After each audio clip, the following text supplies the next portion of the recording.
Welcome, viewers. Wonderful to have you back. And today we have the fabulous guys from Oribe Luxury Brands USA. We're so excited. Dan, thank you so much for joining us today. Hi, Dan. Hi, Dan. Pleasure. Thank you for having me. Now, we've got a number of questions we're dying to ask you. We've used your product. We love your brand. We love what you guys stand for. In fact, I was in a salon in January earlier this year, and they said, you've just got to interview these guys. They have such an amazing concept about retailing. So I just want to dive straight on in there, if that's all right with you, and say, hey, what is it about your concept of retailing that makes it so, unique out in our industry?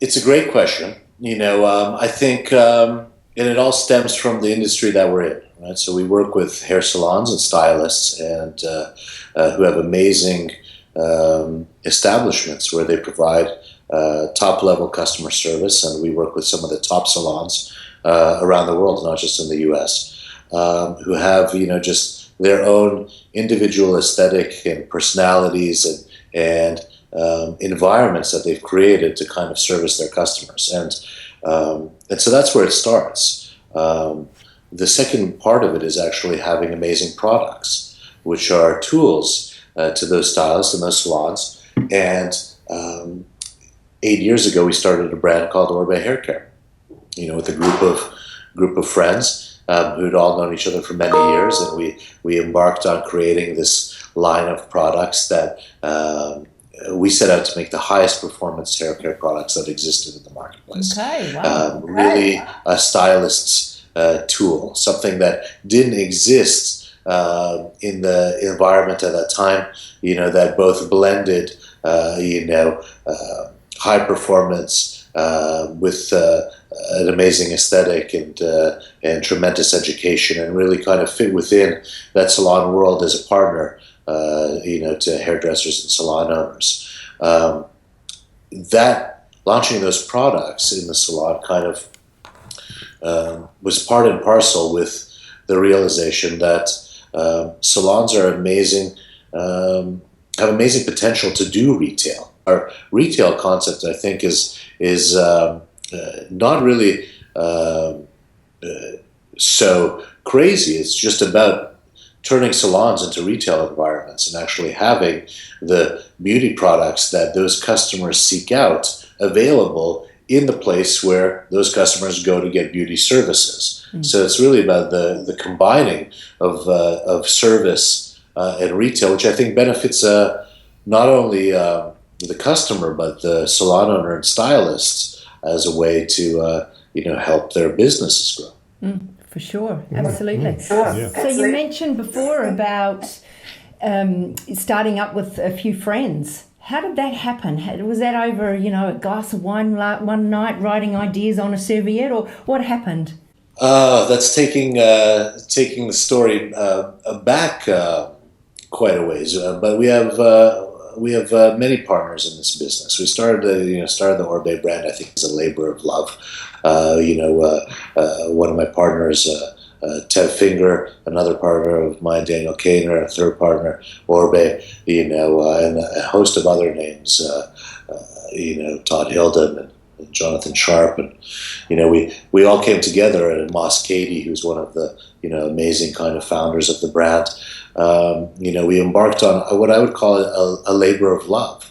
We'd all been involved in the hair industry in the past, or the beauty industry, or the fashion industry, and many of us had actually worked together in the past at other brands. And when we embarked on this journey of building the Oribe brand, it was really something, I think, that we all wanted to come back together and create something special and something unique and something that didn't exist in the marketplace. There was a lot of amazing premium brands, but there was nothing really prestige. What I would say, for that customer who was visiting our salons, and for that stylist who worked at those salons, when you looked around her beauty routine and her regimen, both the customer and the stylist, every other category of beauty, or every other category of really consumer goods that she used, there was a high-end, high-performance product that was rich in history and rich in performance, and really spoke to kind of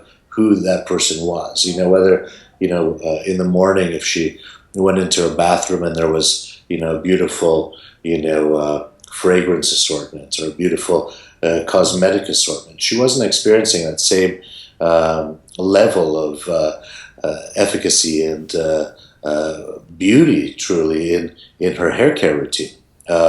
And that's what we embarked on doing, is really creating something special that was rooted in hairstyling, rooted in the salon, that really, was nuanced by the eye of hairdressers. Because, the reality is, anybody could make a hairspray. But in order to make an amazing hairspray, it's really about the perspective that helps shape and nuance a product to make it perform at the highest levels, and in a way that works both in the professional setting and then at home. And that, I think, that really is a big part of our ethos and our core belief system is making these products that outperform anything that's in there, and and working on them for years sometimes until they're perfected, and seeking out new technology and breaking barriers in terms of what existed. Oils that had hold, dry shampoos that were invisible, shampoos and conditioners that were weightless. We really tried to gels that conditioned, things that didn't exist when we launched the brand. We wanted to bring to market because there was a need for these products that really are as core a tool to a hairdresser as a scissor or comb. So that's a little bit about the backstory. Eight years later, I think it's been an amazing journey, and I'm very proud of the line that we created, the Oribe line. I think that it has really become, humbly speaking, one of those iconic brands that's looked at as a performance brand and a heritage brand, and something that I was just at Fashion Week in New York over the last few days, and the truest testament, I think, is that it's in everyone's kit, and those aren't necessarily stylists that work for us. I don't want to mention names, but if you took the top 100 editorial stylists in the world, I would say about 90% of them have requested something from us, over the last 8 years, and keep our products in their kit. And often when you go backstage and see something that's wrapped up in black tape because they can't advertise another brand because of their contracts, at least I recognize the nozzles and the shapes and know that they're ours, which is truly kind of, I think, a testament to the products more than anything. Oh, that's fantastic. So where did you get the name Oribe? What does Oribe mean, or how did you come up with that? Sure. Oribe is one of I think the most talented hairdressers that exist in our day and age. When you think of Oribe, so Oribe, to answer your question, is the name of a person, Oribe Canales, and Oribe has had a tremendous career for the last 4 decades, and he is a gentleman that I think has really shaped what our perceptions of hair is. He's been there for every major fashion moment of our generation, whether it be working with Steven Meisel and Francois Nars, ushering in kind of the era of the supermodel, to working with Jennifer Lopez, from when she was still Jenny from the Block to when she became J-Lo, and shepherding in celebrity as the new kind of fashion icon, to even today with Caitlyn Jenner cover on Vanity Fair, kind of always kind of being of the moment, and being there ahead of trend, which is, I think, so rare in our industry. A lot of people kind of take the inspiration from what they see, and recreate it. Amazing! Wow. Now you had an event you want to tell us about. You said something exciting coming up. Yeah, we have an amazing event coming up in January 9th through 12th in Miami. And it's open to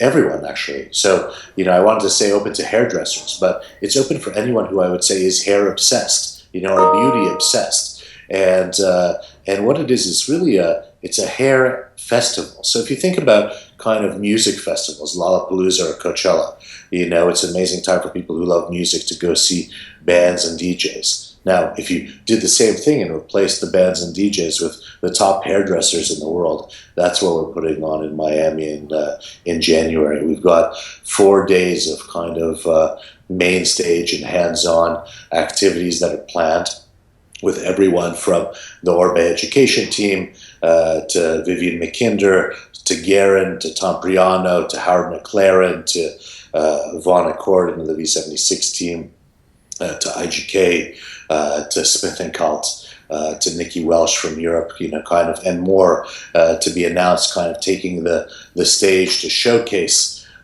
their perspective on hair. Cool. And not just from the hair perspective, but also from the business perspective and from the salon owner perspective. We're doing some amazing business education where we're having speakers like Jim Collins, who's the author of Good to Great, do a custom segment on making the salon great. We have Simon Doonan, who's the probably one of the most famous fashion insiders and known as is the creative director for Barney's, but known as the Barney's window dresser, doing an amazing segment on salons and how they can, change their retail, look. We have comedians like Natasha Leggero, hosting, and guest DJs, and amazing pool parties and events. And really, it's not exaggerating to say this is a hair festival that has of the likes that has never been seen before. Fabulous. That sounds fantastic. The 9th to the 12th. Yeah. What are you doing? It's in the diary. I'm in Miami. I don't know about you guys. Come to Miami. You're all invited. If you want to buy tickets, the website is lbpfrontrow.com. And we would love to host you in Miami. Miami in January is the best place you could ever be. Yeah. Cool. Sounds good. We'll be awesome. there. Yeah. Now, So Magazine, something we're really focused on is salon business, and you mentioned that in your event. You're going to be focusing on salon business too. What sort of challenges do you see ahead for the industry? There's always challenges in business, right? Yep. But I think there's more opportunities than challenges actually at this stage in the salon industry. I think more and more people are concerned about their appearance. More women than ever are coloring their hair. More men than ever are coloring their hair. More people are taking professional beauty seriously and actually realizing that that spending money on themselves is a good investment. And so I really think that the opportunity for salons is there when they can combine providing amazing service. And I have to say, amazing cutting and styling, which I think, is really, I think, a salon's own personal challenge to invest in themselves and continuing to grow their skills and find inspiration. But when they can combine that with retail opportunities, because consumers are different now, they don't only shop at a department store. They don't only shop at a drugstore. They don't only shop online. Mm-hmm. They shop where it's convenient for them, and they shop where they're exposed to the products. And when you think about the opportunity that a salon has in that world, you already have a customer that is coming in every 6 weeks. You have a customer that already has committed to opening their wallet. You already have a customer that's sitting there for an hour, learning about the products. All of those challenges that retailers actually face and try and counter by advertising and employee spiffs and mannequins and sales, those challenges are all kind of negated by the salon experience as it's built out. Yeah, no, that's great. I mean, I know we all think this, that a salon is the perfect business model. Yeah, sure it doesn't is. have half the challenges that, like you say, retailers, manufacturers, anything. It's just perfect. You know, what you say, it just rings true with us, doesn't it? It's Spot just on. fantastic. Yeah. And the one thing that we know too for sure from salons all around the world is that the better their retail sales, the higher their client retention. And there is just no coincidence with that.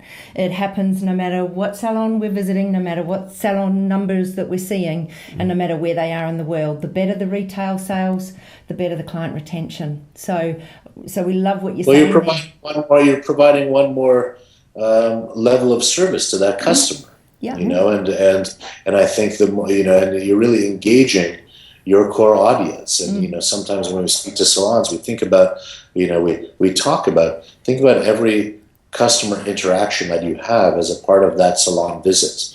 You know, from the moment they walk up to the salon, what do they see in the windows? You know, there's a reason why retailers change their windows every 4 weeks. Right? You want to provide newness. You know, so a customer comes in and sits in the waiting area. What are they reading?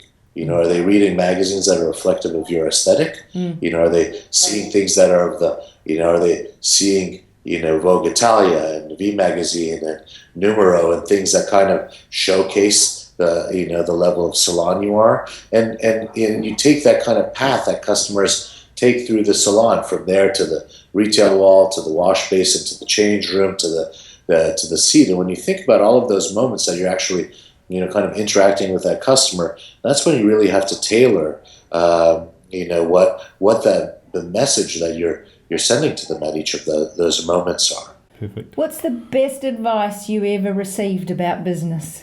Probably the best advice that I still don't know if I'm actually listening to perfectly is to listen. And to really kind of understand what the needs of the customer are, and to anticipate them, and to hopefully deliver something that meets them, and to over deliver on them. No one ever feels slighted when you over deliver. And I think that's what we hope to aspire here. With here. I think the amazing thing about our culture and the people that I work with is that we're all obsessive, and we are hyper fixated on details, and we never actually step back and to think about how far we've come. We're always kind of thinking about what more could we do, or what could have we done. And I think it's that kind of passion and drive that that makes what we do special, because we really think about it 24/7. We debate it. We argue over it. We're obsessed about it, and hopefully that passion translates into what we do with our products, or in our education, or our retail. But it's a little bit of a crazy place. So what's in store for your future, for Luxury Brand's future? So much that I don't even know, really, because anything could happen, but in the short term, the big event in January is an amazing undertaking for us, something we're so excited about. We're hoping to host 5,000 hairdressers, from around the world. We already have hairdressers attending, from obviously the US, Canada, Russia, Australia, New Zealand, Italy, England, so it's going to be really kind of an amazing bringing together of the industry. We will continue to make sure that our brands are the best possible brands, and the highest performing, coolest, most fashion forward brands that exist. And I think if we just keep doing things with the lens of excellence, that's probably enough for us to focus on for the next next few years. Dan, tell us a bit about these wonderful artists that you do work with. You've mentioned them already. We'd love to know more. Sure. The Oribe brand works with just an unbelievable group of talented hairdressers. The breadth of their talent is amazing. There's Ronnie Stam, who is one of the leads on our education team, who is this tremendous hairdresser that apprenticed under Christian, and then toured with the Rolling Stones and toured with Aerosmith, and has this amazing sensibility in terms of hairdressing and really what style is. He was actually the hairdresser on MTV's House of Style, when that show started. We have Kian Hong, that's almost like a editorial magician, where he creates these amazing looks. I just had the pleasure of spending some time with him at the Blondes fashion show last night in New York, where he created kind of this amazing, tremendous fantasy hair that blew people's minds. Kobe, who is an amazing razor cutter and really one of the pioneers of razor cutting education, and Joey George, who is a tremendous editorial hairdresser, and Lewis, who is a amazing salon owner, part-time editorial stylist, part-time educator, who creates tremendous looks. I think the breadth. There's 20 others. I'm going to offend someone by not naming their name, but the breadth of the Oribe creative team is tremendous. And one of the amazing things about them is that they go and they educate all over the world, showcasing technique, cuts, styling, product usage, and they're just a great group of people that are that get it and work with stylists every day, and learn as much from stylists, I'm sure, as the stylists learn from them. But are really passionate about the industry and helping shape the way that our education is to go forward. Fantastic. Yeah. I'm just going to ask one more question. If there was one thing that salons out there need to do right now in order to increase their retail, because we all agree that needs to happen, what would you see them doing? What is it they need to do, if there's just one little tip that you can give? Sure. Selfishly, it would be to call luxury brand partners and to carry our brands. Great idea. And we will help unlock those secrets of retail. But in all seriousness, I think it's to start thinking about retail and thinking as a retailer. Every stylist is a consumer. They go to stores, and they need to think about that experience. If you walk up, to a store, what is that experience? What do you see in the windows? How does that translate to what's on the mannequin? How does it translate to what's on the shelf? How does that translate to the interaction that you have with the salesperson? And how do you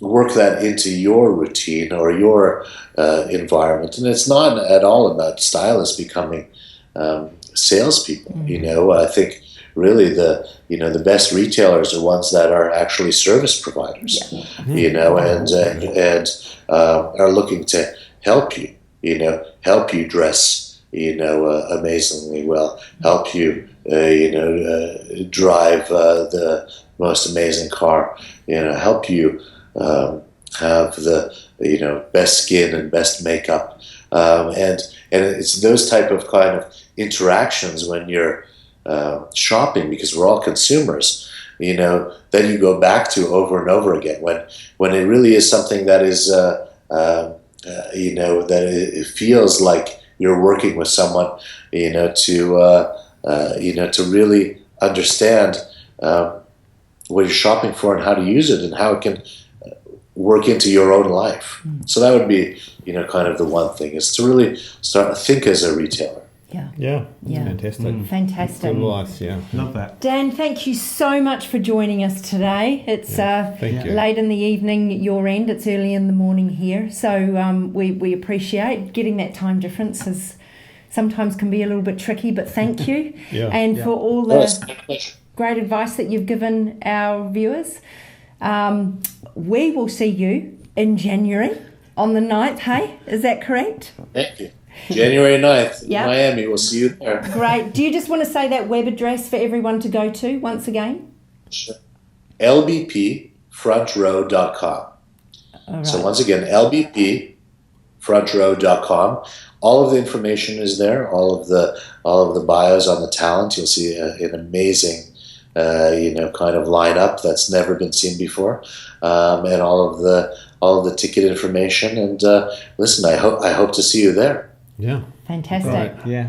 Awesome, Dan. Thank you so much, and Thank we'll you. talk real soon. Bye. Thank you so much. Bye bye. Pleasure.